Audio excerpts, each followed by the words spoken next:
What is color? You guys, why is it so dark? I can't see anything. Didn't we get new shirts? I'm pretty sure mine is green. What's your color? I can't see it. I think we just need a little bit of light. So why does light matter? I mean, your shirt is blue. When it's dark, isn't it blue too? No. No, there is, without light, there is no color. Huh. Why is that? To answer this, let's bring in a few more colors, shall we? Hey guys, nice shirts. Hey, thanks. Look, we make the whole rainbow now.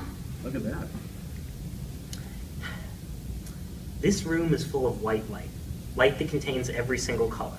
As such, we can see the color of everybody's shirt. But let's see what happens when we only have one color of light. In the red light, his shirt's clearly red, but the rest of us, we all Wow. look different. So purple? Oh, wow. You look blue. I look Very blue. cool. You turned purple. And you're kind of brown. Yeah. Cool. And my white shirt just ended up as red. Wonder why that's happening. Should we try another color? Blue light. I'm looking a little violet. I look green. You look very blue. I'm just looking blue. You too. Ooh, my Hey. color. Wow. Yeah. You stayed green. You're definitely looking green. Yeah.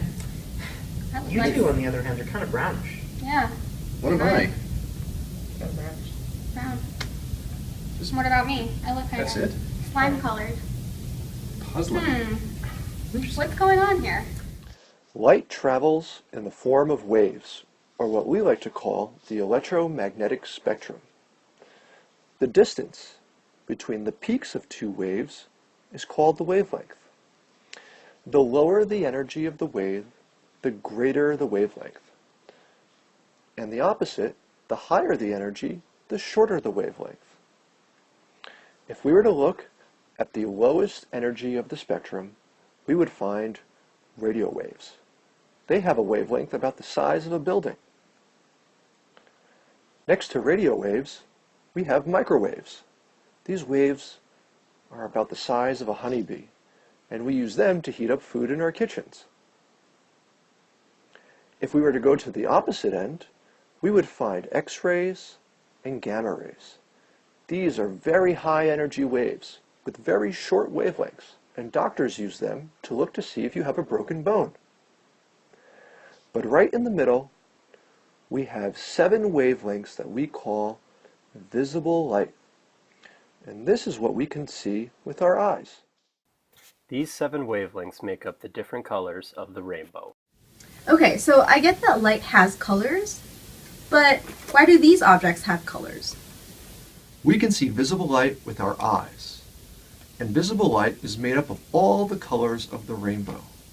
But the reason we can see the colors of the rainbow is because everything around us has electrons. For instance, my shirt is blue and my jeans are blue, but this chair is orange. Light is shining on this chair, and the electrons inside of it are absorbing all the colors of the rainbow except for orange, which is reflecting off the chair and back into your eyes. Let's think of white light like a dance party where everybody is invited. But just like any party, not everyone's going to be dancing at the same speed. Look at red. He's dancing with the lowest energy, while blue is dancing with the highest. When white light interacts with objects, the electrons in that object can absorb certain colors within that white light, and all that's left are the colors that are left behind. Now we don't see yellow. What happens if another electron in this object comes in? We see now that this electron has absorbed green. Objects, or the electrons in objects, are very specific as to what colors of visible light they want to absorb, and that's what gives those objects those color. Here we have another electron coming in, and he's going to absorb orange, and all that's left is blue and red. So this object with the electrons is probably the color purple. But how do we see purple? That's a good question. Let's take a look in the inside of your eye. In the back of your eye, you have special cells called cone cells. You have 3 kinds, red, blue, and green. When light goes into your eye, the different wavelengths in the white light are absorbed by cones of the same color. The cones send a signal to your brain, which recombines these three colors into all the different colors you can see. Until the cones absorb light, everything looks black and white. Each cone absorbs one specific wavelength of light. Working together, your brain can take the signals from all three different cones and combine them into all the different colors that you can see. Not all animals see color the same way. Dogs only have two cones and can't see red. So while we might see his master like this, he probably sees something like this. Bees can see so many colors that we can't even show you what they see.